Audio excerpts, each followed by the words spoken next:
আসসালামু আলাইকুম দর্শক, আজকে আপনাদের সামনে আবারও উপস্থিত হয়েছি আরেকটি সফলতার গল্প তুলে ধরার জন্য।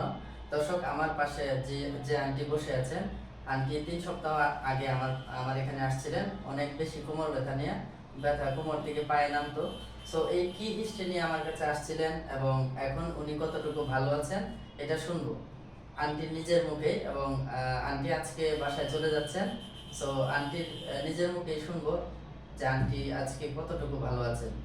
তো আন্টি, আপনার কি সমস্যা ছিল এবং আজকে আপনি কতটুকু ভালো আছেন, এবং এই যে জার্নিটা আমার সাথে, এটা একটু আপনি সবার সামনে তুলে ধরবেন।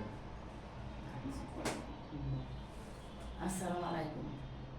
আমি অনেক দিন ধরে ফ্লুয়ে ভুগতেছি, অনেক টাকা পয়সা খরচ হয়েছে। ঢাকাতে ডাক্তার দেখাইছি, ঢাকার ডাক্তারে বলছে যে অপারেশন লাগবে। বাদে আমার ছেলেরা আরেক ডাক্তারের চলে গেছে। বাদে সেই ডাক্তারে বলছে যে 1 মাসে 12 দিন থেরাপি বানার লাগে, 7 দিনে 3 দিন। বাদে আমি আছে এই জায়গাতে আইছি, আয়া থেরাপি দিছি। 12 দিন না দিয়ে আরো 12 দিন দিছি। আল্লাহ আমার বালা করছে, সুস্থ করছে। আমি তার জন্য দোয়া করি, তারে আল্লাহ সুস্থরাও অনেক বড় করুক। আসসালামু আলাইকুম।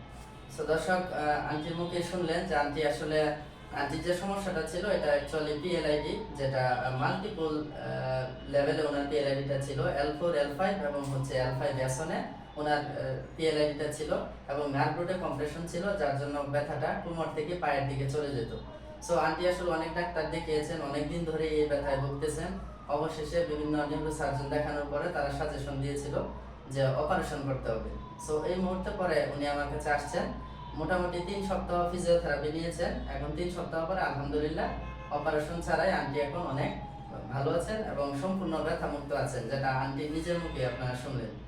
সো আপনাদের সকলের সুস্বাস্থ্য এবং দীর্ঘায়ু কামনা করে আজকের মতো এখানে বিদায় নিচ্ছি। আসসালামু আলাইকুম।